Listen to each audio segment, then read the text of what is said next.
Hello friends, welcome to reach diary. ഇന്ന് ഞാനൊരു day in my ലൈഫായിട്ടാണ് വന്നിരിക്കുന്നത്. രാവിലെ മുതൽ രാത്രി വരെയുള്ള കാര്യങ്ങളൊക്കെ ചേർത്തുകൊണ്ടുള്ള ഒരു ചെറിയൊരു വ്ളോഗ്. അപ്പോൾ രാവിലത്തെ പല്ലുതേപ്പൊക്കെ കഴിഞ്ഞു അടുക്കളയിലോട്ട് കയറി. നമ്മൾ രാത്രി തന്നെ നല്ല ക്ലീനാക്കി ഇട്ടത് കൊണ്ട് തന്നെ അടുക്കളയിലോട്ട് കയറുമ്പോൾ നല്ലൊരു പോസിറ്റീവ് വൈബാണ് ഉണ്ടാവുക. ഒരു പാത്രം ഒന്നും കഴുകാനില്ലാതെ നല്ല ക്ലീനായിട്ട് കാണുമ്പോൾ ആ ജനലൊന്ന് തുറന്നിടുമ്പോൾ കുറച്ചുകൂടി നല്ല പോസിറ്റീവ് വൈബ് കൂടും. അപ്പോൾ എഴുന്നേറ്റ പാടെ ഒരു ഗ്ലാസ് വെള്ളം കുടിക്കാറുണ്ട്, അതൊക്കെ കുടിച്ചു. പിന്നെ രാവിലത്തെ പണിയിലോട്ട് കടക്കുവാണ്. ഇന്ന് പച്ചരി കൊണ്ടുള്ള ഒരു നെയ്ച്ചോറും പരിപ്പ് കറിയും മാങ്ങാ ചമ്മന്തിയാണ് ഉണ്ടാക്കുന്നത്. അപ്പോൾ ബ്രേക്ക്ഫാസ്റ്റായിട്ട് വേറെ ഒന്നും വേണ്ട. നമ്മൾ ഈ നെയ്ച്ചോറ് തന്നെയാണ് രാവിലത്തേക്കും ഉച്ചയ്ക്കും കൂടിയിട്ട് ഉണ്ടാക്കുന്നത്. അപ്പോൾ മോൾക്ക് നെയ്ച്ചോറും പരിപ്പുകറിയൊക്കെ ഭയങ്കര ഇഷ്ടമാണ്. ഏട്ടനും അച്ഛനും ഇന്ന് ബ്രേക്ക്ഫാസ്റ്റ് വേണ്ട, അതുകൊണ്ടാണ് പ്രത്യേകിച്ച് ഇന്ന് ഇതാക്കാം എന്ന് വിചാരിച്ചത്.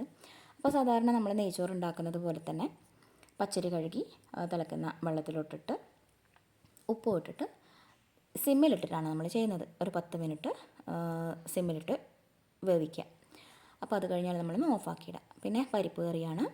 അതിൽ ഉള്ളി, തക്കാളി, പച്ചമുളക് ഇതൊക്കെ മുറിച്ചിട്ട് മഞ്ഞൾ, മുളക്, ഉപ്പ് ചേർത്തിട്ട് നമ്മൾ വേവിച്ചെടുക്കാം. നെയ്ച്ചോറും പരിപ്പ് കറിയും ഒക്കെ അടുപ്പത്തായിട്ടുണ്ട്. ആ സമയം കൊണ്ട് നമുക്ക് മാങ്ങാ ചമ്മന്തി ഉണ്ടാക്കാം. ഇപ്പോൾ പച്ചമാങ്ങ സീസണാണ് അല്ലേ? അതുകൊണ്ട് തന്നെ ഇഷ്ടംപോലെ മാങ്ങകൾ നമുക്ക് കിട്ടുന്നുണ്ട്. മാങ്ങയുടെ തോലൊക്കെ കളഞ്ഞിട്ട് മാങ്ങയും മുളകും ഉപ്പും ചേർത്തിട്ട് നന്നായിട്ടൊന്ന് ക്രഷ് ചെയ്തെടുക്കണം. എന്നിട്ടാണ് തേങ്ങ ചേർക്കുന്നത്. ഇല്ലെങ്കിൽ ചമ്മന്തിയിൽ ഇങ്ങനെ മാങ്ങ കഷ്ണം കിട്ടും. അപ്പോൾ ചമ്മന്തി ആക്കുന്ന സമയം കൊണ്ട് തന്നെ ഏട്ടൻ പോകാനായിട്ടുണ്ട്. ഇനി ഏട്ടൻ പോയിട്ട് ബാക്കി കാര്യങ്ങളൊക്കെ ചെയ്യാമെന്നാണ് വിചാരിക്കുന്നത്. ഇന്ന് വലിയ തിരക്കില്ലെങ്കിലും കുറച്ച് കാര്യങ്ങളൊക്കെ നമുക്ക് ചെയ്ത് തീർക്കാനുണ്ട്. എന്നാലും അത്രയും വലിയ തിരക്കിട്ട പണിയായിട്ടും ഞാൻ ചെയ്യുന്നില്ല. കുറച്ച് സാവധാനമാണ് ഇന്ന് പോകുന്നത് പണി. ആ ചമ്മന്തി ഉണ്ടാക്കിയ മിക്സിയും ഒക്കെ അപ്പോൾ തന്നെ അതിനുള്ളിലേക്ക് ക്യാബിനുള്ളിലേക്ക് മാറ്റി വെച്ചിട്ടുണ്ട്. നമ്മൾ ഓരോ കാര്യങ്ങൾ ചെയ്യുമ്പോഴും അപ്പോൾ തന്നെ ആ പണികളൊക്കെ ഒന്ന് തീർത്ത് കഴിഞ്ഞാൽ നമുക്ക് വൃത്തിയാക്കാനും ഒന്നും അധികമായിട്ടൊരു പണി തോന്നില്ല. അപ്പോൾ പരിപ്പ് കറി നമുക്ക് ഇനി താളിച്ചെടുക്കണം. അതിൽ കടുക് ഇട്ട് താളിക്കുന്നുണ്ട്. കുറച്ച് മല്ലിയില ഉണ്ടായിരുന്നു, അതും കൂടി ചേർത്തിട്ട് റെഡിയാക്കിയിട്ടുണ്ട്. അപ്പോഴേക്കും നമ്മുടെ നെയ്ച്ചോറിൻ്റെ കുക്കറിലെ ഗ്യാസൊക്കെ പോയിട്ടുണ്ട്. നമ്മളത് കുറച്ച് പറ്റിപ്പുള്ള അരി ആയതുകൊണ്ട് തന്നെ ഞാൻ പാത്രത്തിലോട്ട് മാറ്റിയിട്ടുണ്ട്. ഇനി തണിയുമ്പോൾ നന്നായിട്ട് വിട്ട് കിട്ടും അരി ചോറൊക്കെ. അപ്പോൾ കാണുമ്പോൾ കുറച്ച് സ്റ്റിക്കി ആയിട്ട് തോന്നും, പക്ഷേ തിന്നാൻ നല്ല ടേസ്റ്റാണ്. ഇനി ക്ലീനിങ്ങിൻ്റെ പരിപാടിയാണ്. ഗ്യാസും അതുപോലെ മേശയും ഒക്കെ അപ്പോൾ തന്നെ ക്ലീൻ ചെയ്ത് വെച്ച് കഴിഞ്ഞാൽ നമുക്ക് വൈകുന്നേരം വരുമ്പോൾ അടുക്കള കാണുമ്പം തന്നെ ഒരു എന്താ പറയുക, നല്ലൊരു സാറ്റിസ്ഫാക്ഷൻ ഉണ്ടാവും. ഇനിയൊരു പണിയും ഇല്ലല്ലോ എന്നുള്ളൊരു സന്തോഷവും നമുക്ക് ഉണ്ടാവും. അടുക്കളയിലുള്ള പണി മാത്രമേ കഴിഞ്ഞുള്ളൂ. ഇനി നമ്മുടെ വർക്ക് ഏരിയയിൽ ഇച്ചിരി പാത്രങ്ങൾ കഴുകാനുണ്ട്. ഒരു 2-3 പാത്രങ്ങളേ ഉള്ളൂ. ബാക്കിയുള്ളതൊക്കെ ഞാൻ അപ്പോൾ തന്നെ കഴുകി വെച്ചിട്ടുണ്ടായിരുന്നു.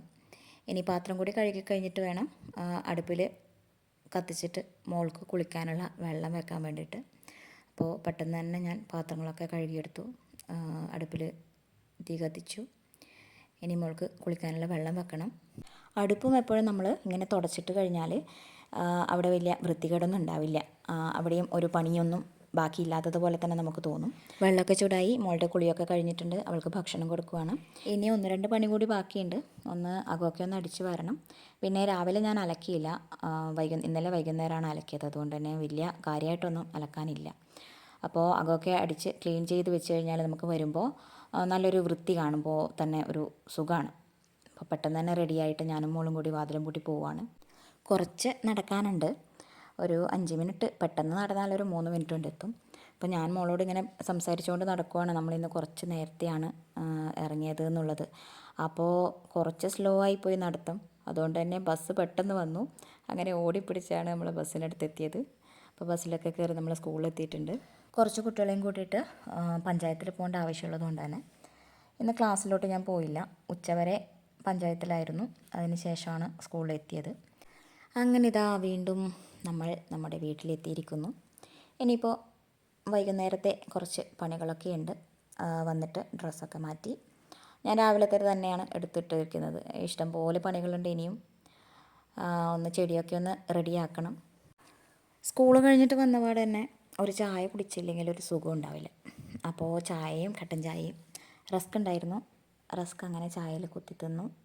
കുറച്ച് സമയം റെസ്റ്റ് എടുത്തു. അപ്പോൾ വന്നപ്പോൾ തന്നെ അലക്കാനിട്ടിട്ടുണ്ടല്ലോ, അതവിടെ നിന്ന് ഇങ്ങനെ അലക്കിക്കൊണ്ടേയിരിക്കുന്നുണ്ട്. ചായ കുടിയൊക്കെ കഴിഞ്ഞിട്ട് നമ്മുടെ ചെടിയുടെ ഭാഗത്തോട്ട് പോയി. ചട്ടികളൊക്കെ കഴിഞ്ഞു. അന്ന് ഓർക്കട്ടേരി ചന്തയ്ക്ക് പോയപ്പോൾ വാങ്ങിയ ചട്ടികളൊക്കെ കഴിഞ്ഞു. അപ്പോൾ ഇത് കുറച്ച് വിത്തുകളുണ്ടായിരുന്നു, അന്നത്തെ ആ മഞ്ഞ ബത്തക്കയൊക്കെ ഇല്ലേ, അതിൻ്റെ വിത്തുകൾ എടുത്ത് വെച്ചിട്ടുണ്ടായിരുന്നു. ശരിയാവോ എന്നൊന്നും അറിയില്ല. ഞാൻ ഓൺലൈനിൽ കുറച്ച് ചെടി നടാനുള്ള സാമഗ്രികളൊക്കെ വാങ്ങിയിട്ടുണ്ടായിരുന്നു. മണ്ണ് മാന്തിയും കൂരുന്ന സാധനങ്ങളും ചെടി മുറിക്കുന്ന കത്രികയും അങ്ങനെയുള്ള കുറച്ച്, അതിൻ്റെ ഒരു കിറ്റ് തന്നെ.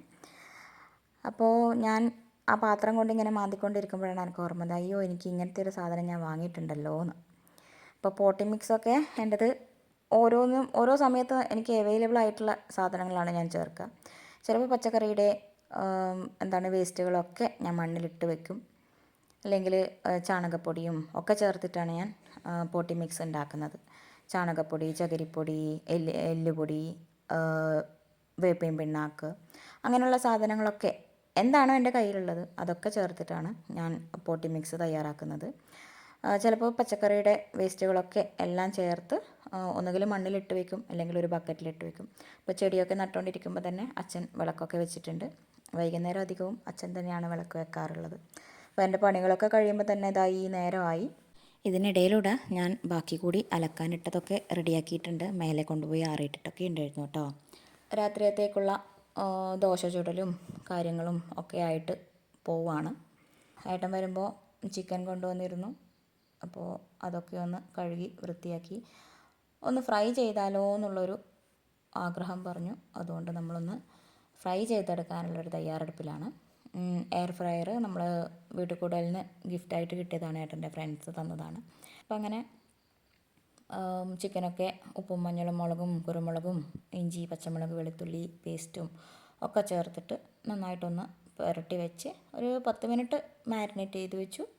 പിന്നെ നമ്മുടെ എയർ ഫ്രയറിൽ ഇതിൽ തന്നെ ഓപ്ഷൻ ഉണ്ട്, ചിക്കൻ ഫ്രൈ, ഫിഷ് ഫ്രൈ എന്നൊക്കെ പറഞ്ഞിട്ട് ഇങ്ങനെ ഓപ്ഷൻ ഉണ്ട്. അപ്പോൾ ചിക്കൻ്റെ ആ ഒരു പിക്ചറിൽ നമ്മൾ തൊട്ട് കഴിഞ്ഞാൽ ഓട്ടോമാറ്റിക്കലി അതിൻ്റെ സമയവും ഒക്കെ അതിൽ സെറ്റായിട്ടുണ്ടാവും. നമ്മളൊന്ന് ഓൺ ചെയ്ത് കൊടുത്താൽ മതി. ഒരു ഭാഗമായി കഴിഞ്ഞാൽ ഒന്ന് തിരിച്ചിട്ട് കൊടുക്കണം. എന്നിട്ട് ടൈം ഒന്ന് കുറച്ച് കൊടുക്കണം. നമ്മൾ ആദ്യം 18 മിനിറ്റ് ആയിരുന്നു ഉണ്ടായിരുന്നത്, പിന്നെ അതൊരു 10 മിനിറ്റ് അല്ലെങ്കിൽ 12 മിനിറ്റായിട്ട് കുറച്ച് കൊടുക്കണം. അങ്ങനെ രാത്രി ഭക്ഷണമൊക്കെ കഴിഞ്ഞു, പാത്രങ്ങളൊക്കെ കഴുകി. വീണ്ടും പാത്രം കഴുകുന്നത് നിങ്ങളെ കാണിക്കേണ്ടെന്ന് വെച്ചിട്ട് അതെടുത്തില്ല. അപ്പോൾ താങ്ക്സ് ഫോർ വാച്ചിങ്.